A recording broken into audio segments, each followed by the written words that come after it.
appelle les autres candidats à adopter une attitude républicaine.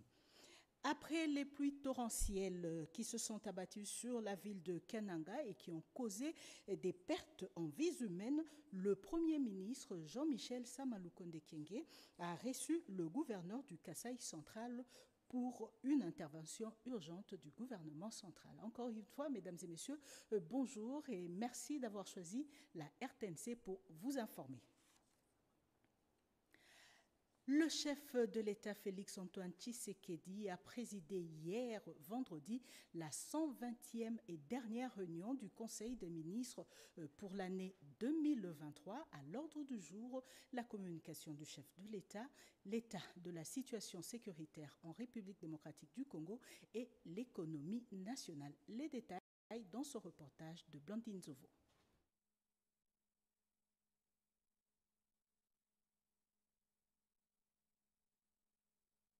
C'est par ces acclamations frénétiques qui accompagnent l'entrée triomphale de celui qui est à l'avance plébiscité champion par les Congolais, approuvé ici au dernier Conseil des ministres. 120e rendez-vous et le tout dernier du premier quinquennat de Félix-Antoine Tshisekedi Tshilombo se tient sous une atmosphère plutôt détendue devant le président de la République, le Premier ministre, les vice-premiers ministres, les ministres d'État, les ministres délégués et les vice-ministres présents à Kinshasa participent à cette dernière réunion de l'année du gouvernement Samalukonde. Un conseil des ministres ordinaire tenu en toute légalité à la lumière de la Constitution qui stipule en son article 70, alinéa 2, je cite, « À la fin de son mandat, le président de la République reste en fonction jusqu'à l'installation effective du nouveau président élu. » Fin de citation. Occasion pour le chef de l'État de remercier son équipe pour le travail abattu pendant ces 5 dernières années. Ceci est la dernière rencontre de l'année 2023 avant la proclamation des résultats des élections du 20 décembre dernier. Les pluies torrentielles qui se sont abattues sur la ville de Kananga ont causé des pertes en vies humaines et dégâts matériels considérables. Le gouverneur du Kasaï central, en mission d'urgence à Kinshasa, a échangé avec le Premier ministre Jean-Michel Samalukonde Kyenge pour voir comment faire parvenir d'urgence l'intervention du gouvernement central. Reportage Marcel Moubenga, Janine Kalinga. La date du 25 décembre 2023 n'était pas du tout festive pour la population des Kananga, chef-lieu de la province du Kasaï central. Les pluies diluviennes qui se sont abattues dans cette ville du 25 au 26 décembre dernier ont causé mort d'hommes suite aux inondations et glissements des terres. Le Premier ministre Jean-Michel Samalukonde Kyenge a échangé le jeudi 28 décembre à la primature avec le gouverneur du Kasaï, John Kabeya Shikai, pour tabler sur cette situation des catastrophes naturelles ayant causé mort d'hommes. Après avoir écouté le récit du numéro 1 de la province du Kasaï central, le chef du gouvernement congolais a promis de tout mettre en œuvre pour des solutions idoines en urgence. Le gouverneur du Kasaï, John Kabeya, revient sur l'essentiel de cet échange. Il y a une très forte pluie qui s'est abattue sur toute la province. Nous avons enregistré 22 morts et des dégâts matériels importants. Les dégâts matériels, je peux évoquer le cas de l'usine de captage de la Régie des eaux qui est noyée et la route coupée pour accéder à cette usine. Ça, nous sommes au niveau du quartier Kanyuka et nous avons la situation de Bianchi. Je peux dire c'est mon quartier là où j'habite. Il y a un ravin qui s'est développé, ça a ravagé à peu près 15 ménages. Nous avons la route coupée de l'académie militaire ex-EFO. Nous avons l'avenue Kamwandou, là où il y a les cimetières. Pour enterrer des gens, ça pose problème aujourd'hui. Il y a la voie ferrée qui est coupée en 2 parties. Et quand je vous parle là, la mesurette de maïs qui coûtait 2500, ça remontait jusqu'à 8500. Tout ça sont des conséquences de cette pluie qui a détruit vraiment toute la province. Et le Premier ministre est vraiment trop attentif à tout ce que nous venons de le dire. Et je pense que ce matin, il était un mini-conseil des ministres avec les ministres sectoriels pour voir comment on peut résoudre. Parce que avec des morts, qu'est-ce que nous devons faire? C'est d'intervenir et puis les assister dans un temps record. Le cas des glissements des terres au Kasaï central était déjà évoqué au cours de la réunion restreinte du Conseil de ministres, convoquée bien avant par le chef de l'exécutif national, Jean-Michel Samalukonde Kenge. La Commission électorale nationale indépendante a encore publié hier vendredi les résultats partiels actualisés. Ces résultats placent toujours Félix-Antoine Tshisekedi Tshilombo largement à la tête du classement avec 72,89% devant Moïse Katumbi qui lui a obtenu 18,27% et Martin Fayoulou se classe troisième avec 5,20% des voix. La publication provisoire pour l'ensemble de la RDC est prévue pour ce 31 décembre. Et pendant ce temps, les missions d'observation électorale commencent à dévoiler leur rapport sur les récentes élections. En RDC, c'est le cas du Conseil national de la jeunesse qui a déniché des difficultés des opérations, notamment l'arrivée tardive des machines à voter dans les centres de la CENI. Reportage Odilon Kayouma.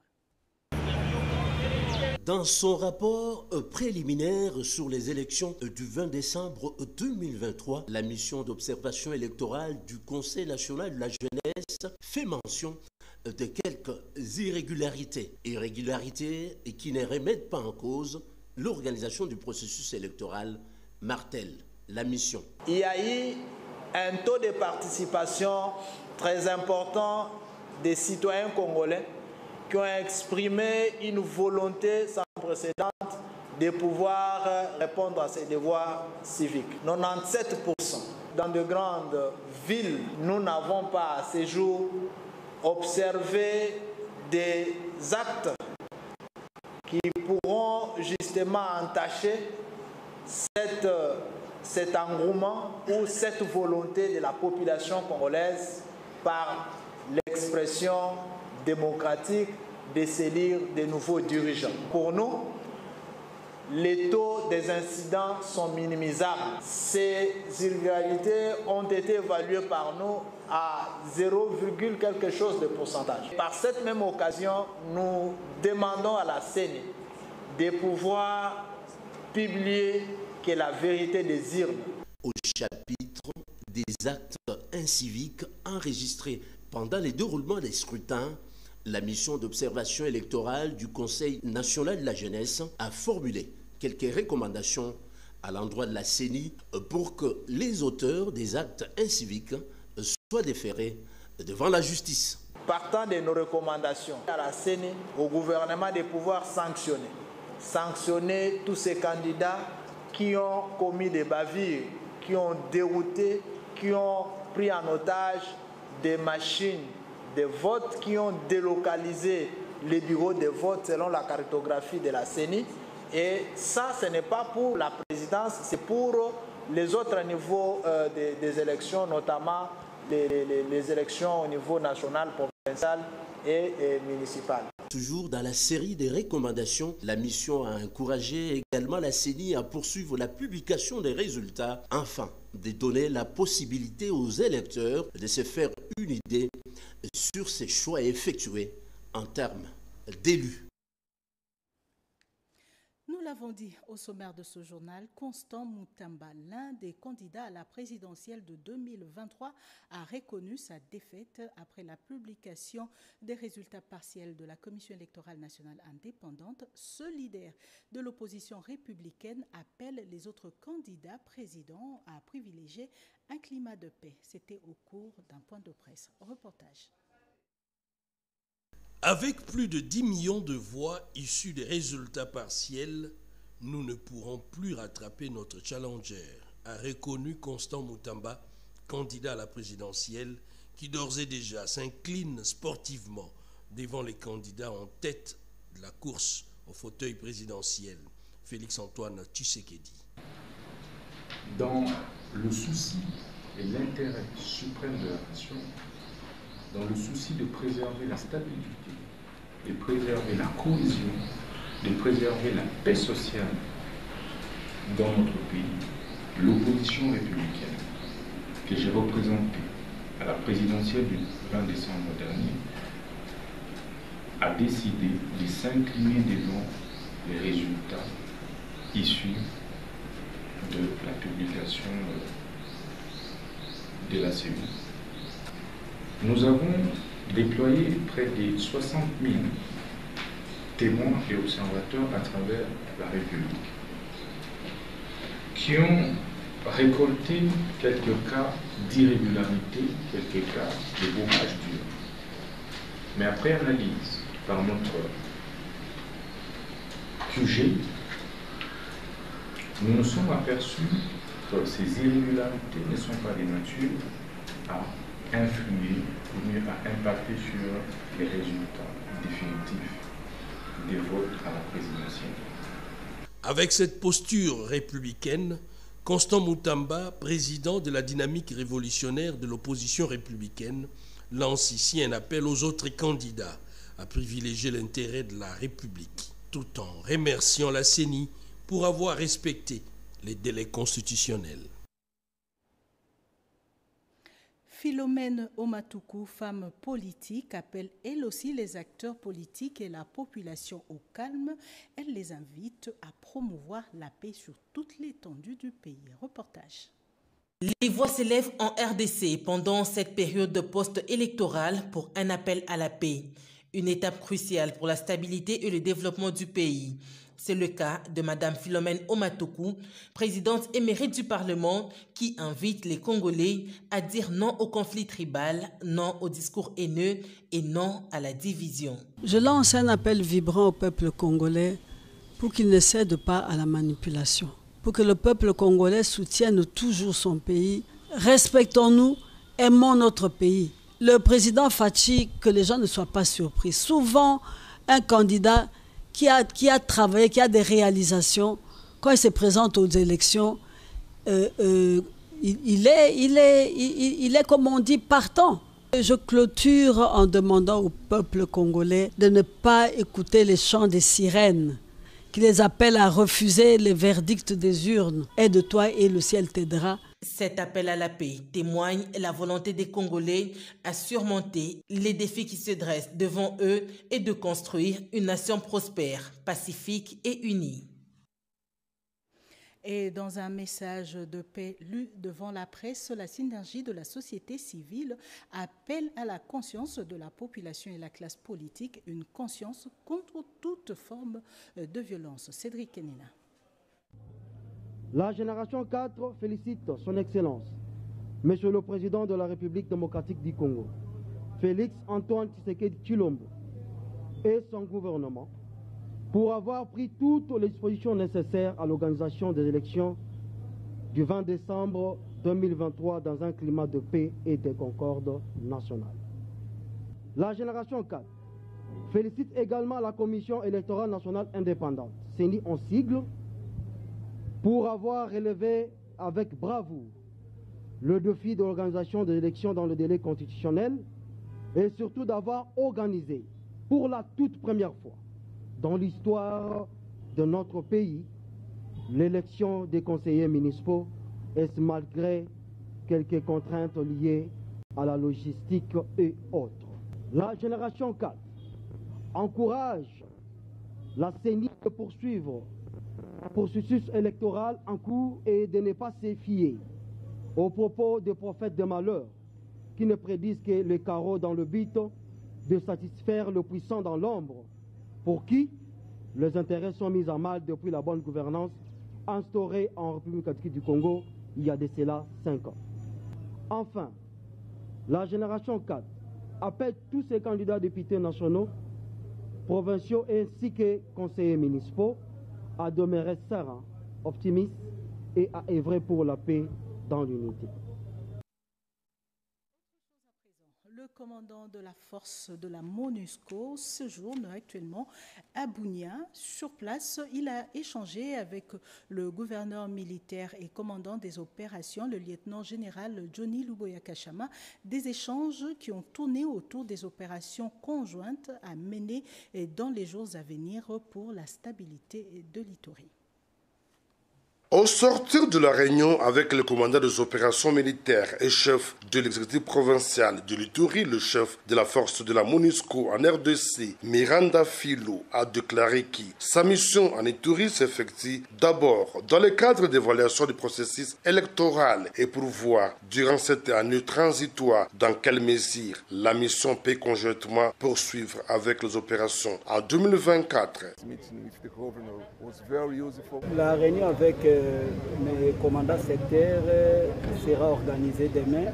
Aujourd'hui, dès mon atterrissage au niveau de l'aéroport, je suis venu rapidement rencontrer messieurs les gouverneurs pour essayer un peu de voir la mise à jour sur la situation et aussi savoir ce qu'on devait faire ensemble, d'autres situations concernant le résultat des élections ainsi que les opérations futures de l'année 2024. Pour sa part, le commandant des opérations militaires et gouverneur de l'Ituri, le lieutenant-général Luboya Kashama Johnny, a souligné que dans le cadre de la mutualisation de forces avec la MONUSCO, il y a beaucoup de défis à relever. D'où ce transfert d'expérience. Nous avions voulu aussi échanger pour harmoniser, parce que l'intention doit être une et unique, pour savoir qu'est-ce que nous allons faire maintenant par rapport d'abord au contexte. Maintenant, nous sommes dans le contexte des élections. Comment nous allons nous comporter? Après les élections, comment nous allons nous comporter? Et ainsi de suite. Et donc, c'était une très bonne réunion de commandement, d'échange et de collaboration. Maintenant, nous avons anticipé en fait sur les opérations futures, sur le plan même de l'entraînement, sur le plan du recyclage, ainsi de suite. Disons que l'administration militaire de l'Ituri est en bonne collaboration avec la mission des Nations Unies au Congo à travers l'approche militaire et non militaire dont l'objectif ultime est la protection des civils ainsi que la neutralisation de groupes armés locaux et étrangers, notamment les terroristes ADF, MTM, qui sont auteurs de plusieurs crimes de guerre et crimes contre l'humanité. Et dans la province du Haut-Ouélé, l'Assemblée provinciale a clôturé sa session de septembre. Après 5 ans d'exercice, les députés provinciaux se disent satisfaits du travail abattu. Reportage. 2 temps forts ont marqué cette plénière partie de la lecture du rapport final de la session ordinaire de septembre 2023 par les rapporteurs Joseph Mandi Obey. Ça n'est suivi les mots du speaker Afunda Fongenda Sumbu qui a jeté des fleurs au garant de la nation, Félix-Antoine Tshisekedi Tshilombo, pour sa réélection assurée qui se pointe à l'horizon. Son Excellence, Monsieur le Président de la République démocratique du Congo, Félix-Antoine Tshisekedi Tshilombo. Pour nous, l'Assemblée provinciale du Haut-Ouélé, vous êtes notre ticket authentique, non imposé par l'étranger, dont le but est de tout temps maintenir le Congo dans l'extrême pauvreté en ayant une main mise sur ses ressources naturelles. Cette révolution pour l'indépendance économique de notre pays nous engage tous derrière vous comme un seul homme pour affronter les défis de notre développement à partir de la base de la République démocratique du Congo. Il a félicité aussi les locataires de cet organe délibérant pour leur marque indélébile dans la construction de la prospère province du Haut-Ouélé durant les quinquennats finissants. Honorables députés et chers collègues, je tiens à vous remercier particulièrement d'avoir participé efficacement dans la construction de cette province au cours de ce mandat qui tend à s'achever. L'histoire retiendra que vous avez été inscrit dans les annales parlementaires de notre province du Haut-Ouélé, d'avoir posé une base pour le développement de cette dernière. Signalons que cette cérémonie solennelle a été rehaussée par la présence du gouverneur bâtisseur du Haut-Ouélé, Christophe Bassiane Nanga. Et dans la province de Lualaba, le gouverneur Fifi Masuka a inspecté les travaux de construction des écoles modernes dans le territoire de Kassaj. Les détails dans son reportage. Dans la poursuite de son itinérance en territoire de Dilolo, la gouverneure du Lualaba a inspecté le chantier de l'école moderne de Kassaji. Un projet initié par l'exécutif provincial sous l'impulsion du chef de l'État, Félix Antoine Tshisekedi Tshilombo, dans sa politique de modernisation du secteur éducationnel dans tout le pays. Marie-Thérèse Masuka Saini a visité tous les compartiments de cet établissement scolaire en construction au standard international. Cette infrastructure moderne comprend 18 salles de classe, 4 blocs sanitaires, un bureau administratif, une salle informatique, un terrain omnisport et des ateliers. Juste à côté de cette école, un bâtiment abritera une clinique médicale afin d'assurer les soins de santé de la population riveraine. La chef de l'exécutif provincial s'est réjouie de la qualité du travail abattu sur terrain par les jeunes du coin afin de doter la population de cette deuxième ville du Lualaba des infrastructures confortables pour une bonne éducation des enfants de Kassaji. Bravo à tous mes enfants de Kassaji qui se sont donnés pour construire cette école en peu de temps. Nous allons, nous, en tant que gouvernement, faire de notre mieux pour que ces travaux qui sont pratiquement, comme nous les voyons, à 80% déjà terminés, pour que pendant la rentrée scolaire 2024, que cette école soit opérationnelle. D'une pierre deux coups, Marie-Thérèse Masuka Saini a également procédé au lancement officiel des travaux de construction d'une clinique moderne de cette deuxième agglomération de la province du Cobalt.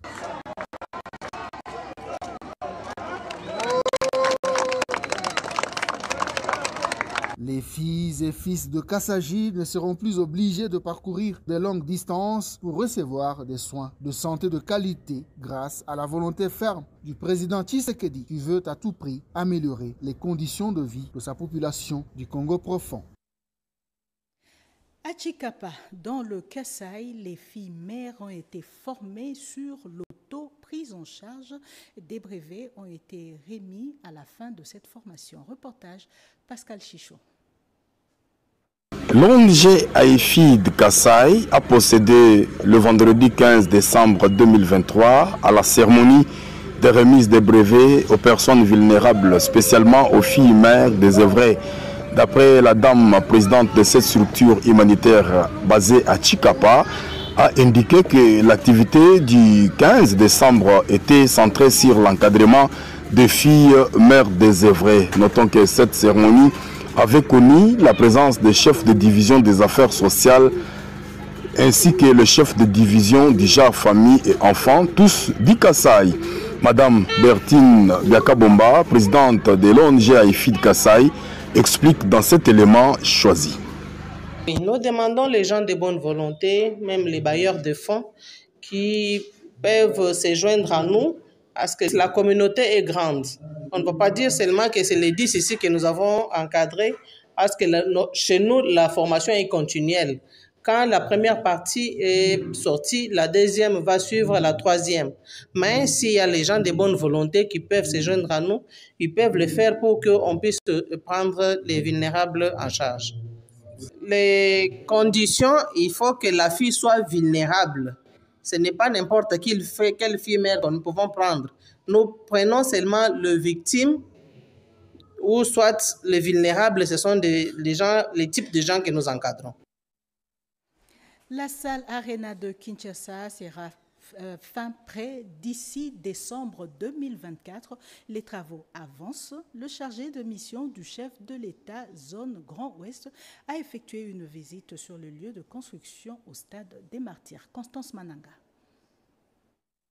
Kinshasa se métamorphose et prend les allures d'une mégalopole futuriste.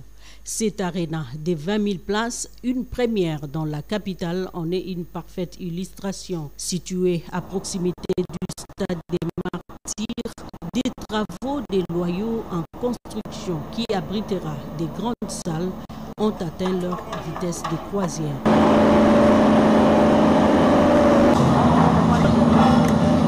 Comme l'explique le chargé de mission zone Grand Ouest du chef de l'État, Yannick Luntadila. Je suis impressionné par rapport aux travaux qui se passent ici. La mise en place des chantiers, ça a commencé au mois de mai. Et les travaux, comme il m'a dit, au mois de septembre 2023. Un mois et demi de travaux, c'est énorme. Donc cette structure rentre dans le cadre de la vision du chef de l'État. Donc c'est un bijou, c'est encore un autre acquis de la vision du chef de l'État. On devra en prendre soin. Je demande à tous les Congolais, comme ils ont fait confiance au chef de l'État aux élections qui viennent de se dérouler, nous attendons le résultat. Il faut qu'ils sachent que les travaux continuent. Donc il y aura cette aréna, il y aura la foire de Kinshasa, il y a une parc qui s'est fait au niveau de la gare centrale, il y a l'aéroport de Njili, il y a plein de travaux qui se font, y compris le port en eau profonde de Banane. Cet ouvrage de haute facture, autre signe visible de la vision des grandeurs du chef de l'État, Félix-Antoine Tshisekedi Tshilombo, sera prêt pour 2024 et sera l'un des symboles d'une RDC émergente au cœur de l'Afrique noire. Le ministère provincial de la Santé et Ville de Kinshasa a organisé une réunion de redevabilité et plaidoyer en faveur de la campagne de distribution gratuite des moustiquaires imprégnés d'insecticides à longue durée d'action. C'était en partenariat avec le programme national de lutte contre le paludisme et le sang-rouge. Constance Mananga. Solliciter l'implication des autorités politico-administratives, des leaders communautaires et religieux dans le processus de la campagne de distribution gratuite des moustiquaires imprégnés d'insecticides à longue durée d'action dans les ménages pour la DPS de Kinshasa, tel est l'objectif de cette réunion organisée par le ministère provincial de la Santé à travers les programmes nationaux de lutte contre le paludisme provincial sous le financement de Sanrou Asbel. Près de 7 millions de moustiquaires seront distribués dans près de 846 ménages sur toutes les 35 zones de santé. Sanrou s'est donné le devoir de présenter les résultats de ce qu'il a fait pour la ville de Kinshasa en 2023, mais aussi de solliciter l'implication des APA dans la distribution de la moustiquaire imprégnée d'insecticides qui va intervenir incessamment, mais aussi la sécurisation des intrants qu'il met dans la lutte contre le paludisme et la promotion de toutes les bonnes pratiques clés qu'il appuie au niveau du ministère de la Santé pour la santé des communautés que nous appuyons.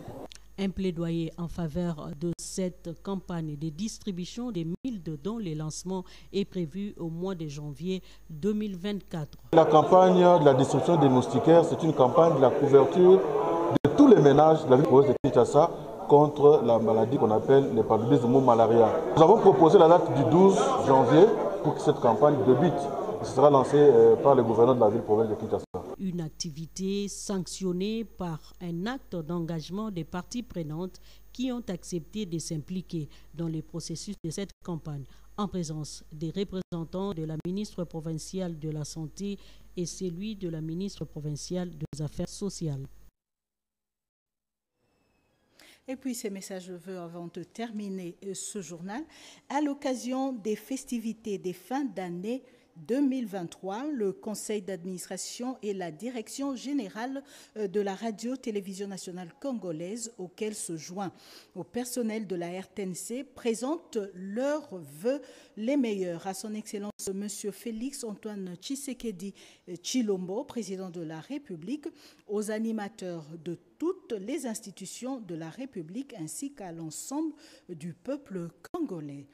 La RTNC remercie tous ses auditeurs et téléspectateurs pour leur fidélité à ces programmes tout au long d'une année marquée essentiellement par la brillante couverture médiatique du séjour du pape François, de 9e jeu de la francophonie à Kinshasa et enfin des élections générales en République démocratique du Congo. Aussi promet-elle d'améliorer davantage ses prestations pour mieux servir son public en cette nouvelle année 2024 et contribuer à la paix, la prospérité et la cohésion nationale. Puisse l'Éternel Dieu Tout-Puissant couvrir de grâce et de bénédictions la République démocratique du Congo et son peuple. Ça, un communiqué, un message signé par le président du conseil d'administration, honorable Floribert Lubota Ngwangu, et pour la direction générale, José Adolphe Voto, DG, directeur général adjoint. Et puis un autre message, la haute direction et l'ensemble du personnel de la Direction générale des impôts ont l'insigne honneur de présenter très respectueusement à son Excellence, M. Félix Antoine Tshisekedi Tshilombo, président de la République, chef de l'État, et à toute sa famille, les meilleurs vœux de santé, de longévité, de progrès et de prospérité à l'occasion des festivités de Noël 2023 et de Nouvel An 2024, puisse le très haut assister le chef de l'État dans ses efforts inlassables en vue de la consolidation des acquis enregistrés en matière de la paix, de la sécurité, de l'unité nationale et de l'amélioration du bien-être du peuple congolais, gage de la prospérité de notre pays. Les mêmes vœux s'adressent également aux honorables présidents de l'Assemblée nationale et du Sénat, à son Excellence, Monsieur le Premier ministre, chef du gouvernement, et aux membres de leurs institutions respectives. Les cadres et agents de la Direction générale des impôts saisissent cette opportunité pour réitérer leur engagement à tout mettre en œuvre pour une mobilisation optimale des recettes indispensables à la matérialisation de la vision du chef de l'État ainsi qu'à la restauration de l'intégrité du territoire national menacé par des groupes terroristes à l'est du pays. Que Dieu bénisse et protège la République démocratique du Congo. C'est un message signé par Barnabé Mouakadi Mwamba, directeur général de la Direction générale des impôts. Place à présent au rappel de titres. Avec plus de 10 millions de voix, Félix Antoine Tshisekedi a pris le large par rapport à ses poursuivants directs au regard des résultats partiels de la Commission électorale nationale indépendante. Constant Moutamba, l'un des candidats à la présidentielle, s'incline et appelle les autres candidats à adopter une attitude républicaine. Et nous avons vu également qu'après la pluie, les pluies torrentielles qui se sont abattues sur la ville de Kananga, qui ont causé des pertes en vies humaines, le Premier ministre a reçu le gouverneur du Kasaï central pour une intervention urgente du gouvernement central. Et c'est la fin de ce journal réalisé par Ramadan Poki, Nacha Kumpava. La partie technique était assurée par Nzengele Basosa, Makau Elmi, Louis Lieke, Alain Galia et à Grace Kingambo qui célèbre aujourd'hui son anniversaire. Merci de nous avoir suivis. Le prochain rendez-vous d'actualité, c'est tout à l'heure à 19h. Très bonne suite de programme sur la RTNC.